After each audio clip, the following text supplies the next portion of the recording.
They compared the Lakers to Michael Spinks, not as a compliment, not as a joke, as a funeral announcement, right there on live television in front of millions of people. One of the analysts looked at what happened in Game 1 between the Los Angeles Lakers and the Oklahoma City Thunder and said, quote, "It was like Mike Tyson and Michael Spinks." It ended in about 91 seconds. And then the room laughed, and then someone else said, Oklahoma City looked at this series and said, "Seriously, this is the narrative. We thought not. Let that sink in." The defending champions looked at LeBron James and the Lakers and felt zero threat, not a little threatened, not somewhat concerned, zero. And if you watched Game 1, it is genuinely hard to argue with that assessment. Because what happened in Oklahoma City on Tuesday night was not a competitive playoff game that went the wrong way. It was a statement, a demolition, a reminder of exactly where the Lakers stand right now without their second best player and without any real answers on the offensive end. The final score was 108-90, but it felt worse than that. And now the question that every Lakers fan has to sit with is simple and terrifying. Is this series already over before it really even started? Let's go back to what was actually said because the details matter here. Multiple analysts were breaking down this matchup and the consensus was brutal. One of them pointed out that when LeBron was rolling in his prime with the Miami Heat, when he had Dwayne Wade in his prime and Chris Bosh, they walked into playoff arenas knowing exactly how to manage a 48-minute game. They gave you 12 hard minutes of elite defense and then cruised. And now Oklahoma City is doing that same thing to the Lakers. The Thunder gave the Lakers 12 good minutes and ran away and hid. And here is the most chilling part of that observation. The analysts said the Thunder never once felt threatened, not when LeBron was posting up, not when he was hitting fadeaways, not when he was turning back the clock and doing everything a 41-year-old man should not be able to do in an NBA playoff game. Oklahoma City looked at all of that and said, "We are fine. Our stamina is greater than his stamina, even if he puts on his absolute best game." Think about what that means. The best player on the Lakers floor, one of the greatest basketball players in the history of the sport, was going off. And the defending champions were not worried. Not even a little bit. And then someone asked the most honest question of the entire broadcast. Who else was worthy of being out there with LeBron last night? And the answer was almost no one. That is not an exaggeration. That is the statistical reality of what happened in Game 1. Austin Reaves, the guy who is supposed to be the second option with Luka Doncic sitting in street clothes with a hamstring injury, went 3 for 16 from the field, 0 for 5 from 3. 4 turnovers, 3 of 16 in a playoff game against the defending champions as the primary secondary scorer. That is a catastrophic performance. And Marcus Smart was just as bad. 3 of the main Lakers rotation players combined to go 8 for 31 from the field. 8 for 31. You run those numbers through any playoff calculator you want, and the answer comes back the same every single time.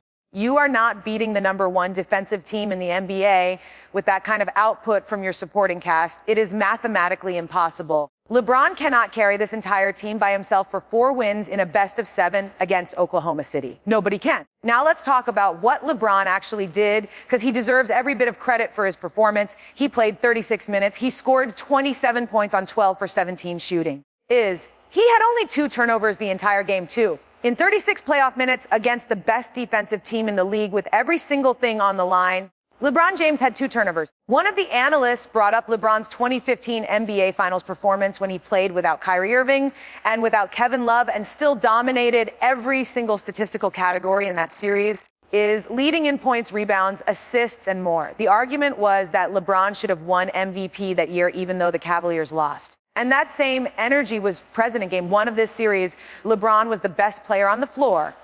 He was not the reason the Lakers lost. But here is the brutal reality that those same analysts laid out clearly. It does not matter how good LeBron is if nobody else can make a shot. The Thunder know this. Their entire defensive scheme is built around this. Make everyone around LeBron beat you. Crowd is driving lanes when he attacks, but keep bodies ready for the kick-out pass because those guys are going to miss. And in Game 1, they missed badly.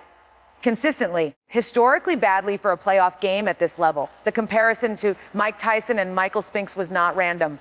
For those who do not know the history, Tyson knocked out Spinks in 91 seconds in 1988. It was one of the most lopsided heavyweight championship fights in boxing history. Spinks was undefeated going in. He had credentials. He had a resume. And then the bell rang, and within 2 minutes, it was over. The analysts were saying that is what Oklahoma City just did to the Lakers. The Lakers had credentials. They swept Houston. LeBron was playing at an insane level. The narrative coming in was that this could be a real series. And then the Thunder walked out of their locker room and reminded everyone who they actually are. They are the defending champions. They have not lost a playoff game since last year. They have now won 7 straight games in the postseason. Chet Holmgren had 24 points and 12 rebounds and 3 blocks and made it look effortless. Isaiah Hartenstein controlled the paint. The bench outscored the Lakers bench by 19 points. Jared McCain hit 4 3-pointers. Alex Caruso was everywhere on both ends. And Shai Gilgeous-Alexander barely even had to go into full gear and still finished as one of the best players on the court. That is what the Lakers are up against. And they have to do it without Luka Doncic. Here is the thing that makes this even more complicated. The analysts acknowledged that the Lakers might have had a real chance in this series with a healthy roster. Someone said, and this is an important point, is that even with a fully healthy Luka Doncic and a fully healthy Austin Reaves, the Lakers probably still would have had a hard time against this Thunder team. But the word probably leaves a door open. Without them, that door is basically closed. Luka averaging 30.5 points, 7.7 rebounds, and 8.3 assists per game changes every single defensive calculation Oklahoma City can make.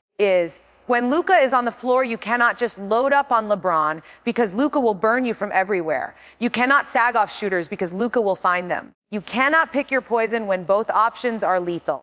Right now, the Thunder only have to worry about one option, and his name is LeBron James, and even that is not stopping them from winning by 18 points in Game 1. The historical argument that was made during the broadcast is genuinely compelling and genuinely scary for Lakers fans.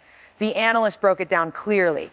Teams that win their first championship and then struggle a little bit the following year tend to come back and absolutely dominate. The Miami Heat with LeBron and Wade had a tough time in year 2, went to Game 7 against the Celtics, had to win Game 6 on the road. And then the following season, they swept through the entire playoffs. The Shaq and Kobe Lakers survived a Game 7 against Portland in their first title run and then came back the next year and went 15-1. Losing only the famous Allen Iverson game.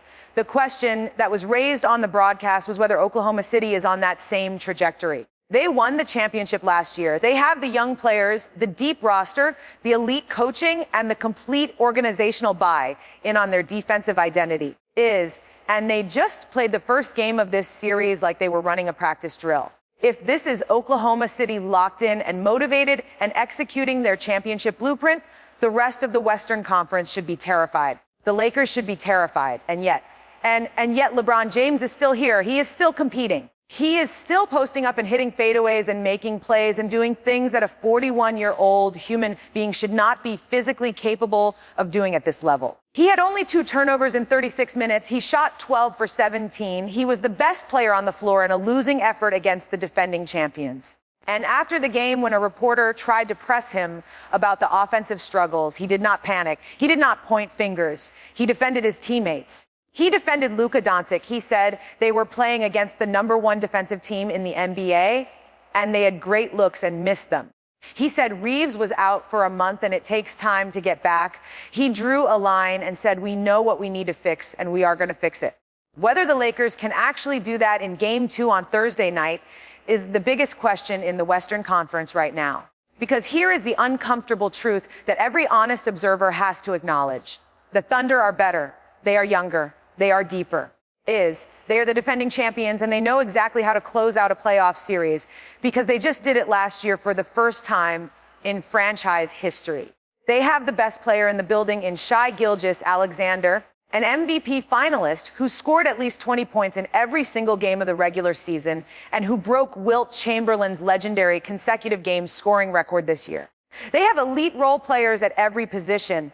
They have a coach in Mark Daigneault who is one of the best tactical minds in the sport. And they have a culture and an identity that was built over years of intentional development. The Lakers are asking LeBron James at 41 years old, without his best running mate, with his second option shooting 3 for 16 to somehow overcome all of that. The analysts on that broadcast did not think it was possible. The Mike Tyson and Michael Spinks comparison was their verdict.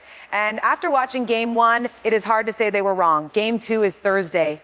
LeBron will be ready. The question is whether anyone else will show up with him.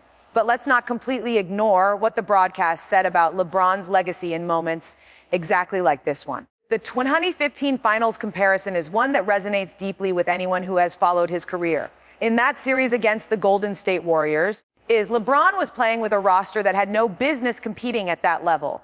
He was surrounded by role players who were barely holding on. And he went out every single night and put up numbers that defied logic and defied physical possibility. He led that series in points, rebounds, assists, steals, and blocks.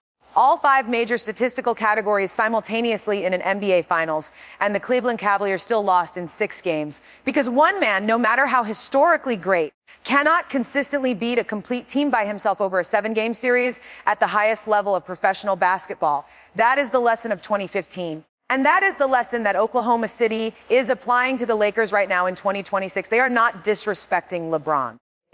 They are simply betting that their complete team beats his individual greatness. And right now, the evidence from Game 1 suggests they are correct.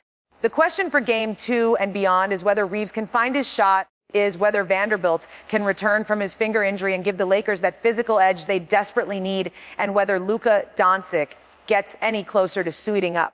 Because without some combination of those things changing, the analysts who compared this series to Tyson and Spinks might end up being right. And nobody in Los Angeles wants to think about what that means for this season or for the future of this roster. Thursday night is not just another playoff game. For the Lakers, it might be the most important night of their entire season.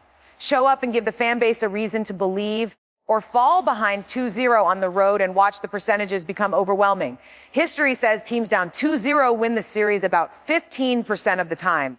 LeBron James has beaten worse odds than that before, but he has never done it quite this alone. And there is one more thing worth saying about the Thunder that puts all of this in the proper perspective. One of the analysts on the broadcast made an observation about Oklahoma City that should make every Western Conference team uncomfortable. He said that when you walk into their building right now, there is an arrogance, not an ugly arrogance, not a disrespectful arrogance, but the quiet confidence of a team that knows exactly who they are and exactly what they are capable of and has absolutely no doubt about the outcome. He compared it to the old Boston Celtics dynasty teams walking into that building and watching how they carried themselves on the court. Young players would come in full of energy and belief, and the Celtics would just methodically take that energy away, possession by possession, quarter by quarter, until the visitors realized what was happening, and by then it was already too late. That is Oklahoma City right now. They let the Lakers jump out 7-0 at the start of Game 1. They let LeBron get going in the first quarter, and then they turned it on, not frantically, not desperately, calmly, systematically, like a team that has seen every version of this story before and knows exactly how it ends. By halftime, it was 61-53. By the third quarter, it was a double-digit lead.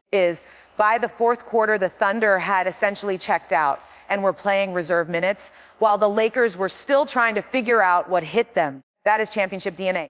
That is what it looks like when an organization has built something real and sustainable and not just a collection of talented players hoping for the best. The Lakers are talented. LeBron James is transcendent. But Oklahoma City is a machine.